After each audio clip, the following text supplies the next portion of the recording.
Bon matin, classe. Je suis pas parmi vous aujourd'hui, malheureusement, mais je me suis dit, on va pas perdre de temps, puis je vais vous montrer à travers ce merveilleux PowerPoint comment rédiger un énoncé de recherche avec une lentille de contexte mondial. Et c'est le travail que vous aurez à me remettre à la fin de la période sur Google Classroom. Donc, on va commencer. Commençons par le commencement. Euh, bon, les concepts doivent être inclus dans la déclaration. En ce qui est très haut contexte mondial, l'énoncé doit avoir une saveur de celui-ci. Ce que je veux dire par ça, c'est que vous n'avez pas besoin d'écrire spécifiquement le contexte mondial dans votre énoncé de recherche. Il faut que ça goûte le contexte mondial. OK?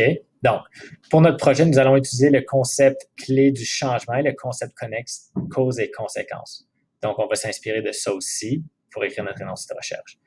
Le contexte mondial sera libre au choix entre orientation dans le temps et l'espace et innovation technique et scientifique. Je ne pouvais pas décider, puis je me suis dit, pourquoi pas vous empêcher, si vous êtes inspiré par l'un ou l'autre, de faire votre recherche sur ça. Donc, aujourd'hui, je vous demande de rédiger un énoncé de recherche sur un sujet de votre choix en respectant les concepts du changement et causes et conséquences. Cependant, le sujet ainsi que le contexte mondial seront libres au choix. Ce que je veux dire par ça, vous prenez un sujet pour vous pratiquer, vous rédigez un énoncé de recherche en vous inspirant de ces deux concepts-là, mais vous pouvez utiliser n'importe quel des contextes mondiaux que vous avez déjà résumés en vos propres mots. Donc, je vous ai préparé quelques exemples et j'ai été inspiré par la belle température que nous avons et l'automne, qu'on va parler de photosynthèse. Donc, le premier énoncé de recherche que j'ai écrit, je vous le présente. Les changements naturels ont un important impact sur leur environnement et les humains qui forcent ceux-ci à innover et développer de nouvelles technologies. Donc, le bleu, c'est le concept clé du changement. Le vert, c'est le concept connexe cause et conséquences. Et le jaune, c'est le contexte mondial, innovation technique et scientifique. OK?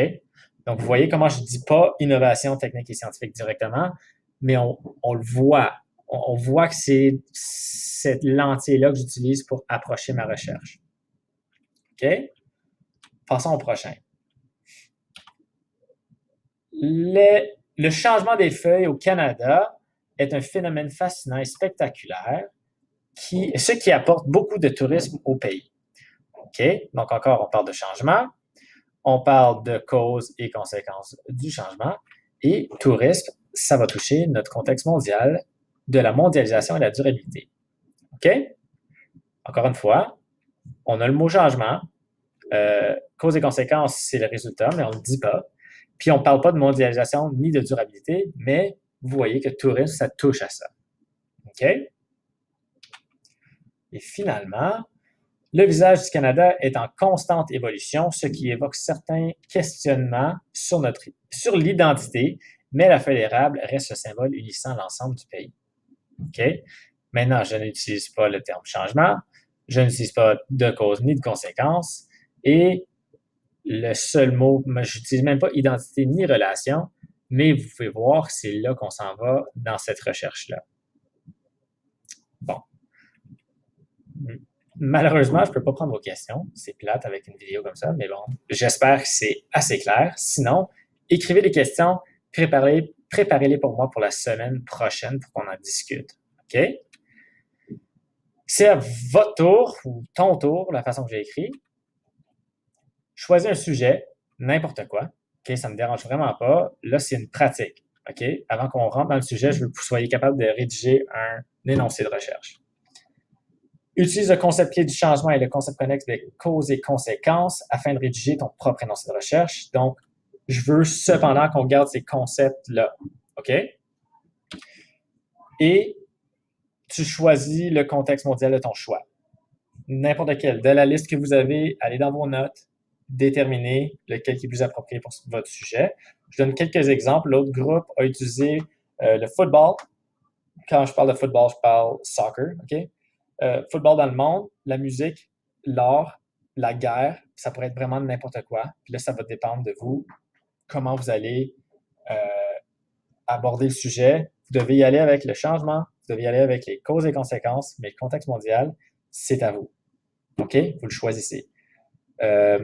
L'énoncé de recherche va être à remettre avant la fin de la période dans Classroom. Je vais lire ça, on va en discuter, on va faire un retour la prochaine fois qu'on se voit, qui va être mardi.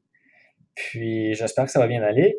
Si vous êtes gentil avec le suppléant, vous pourrez faire une petite ronde de GeoGuessr ou deux.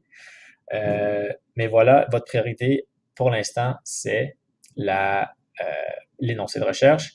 J'ai aussi le corrigé pour les tâches très plates que je vous ai fait faire dans le manuel l'autre jour. Si ça va mal, le suppléant va vous forcer à corriger ça. Mais voilà, je suis certain que vous allez être des anges et vous pourrez jouer à GeoGuessr une fois que vous aurez remis votre énoncé de recherche. Sur ce, les amis, je vous souhaite une bonne journée et surtout, soyez sages.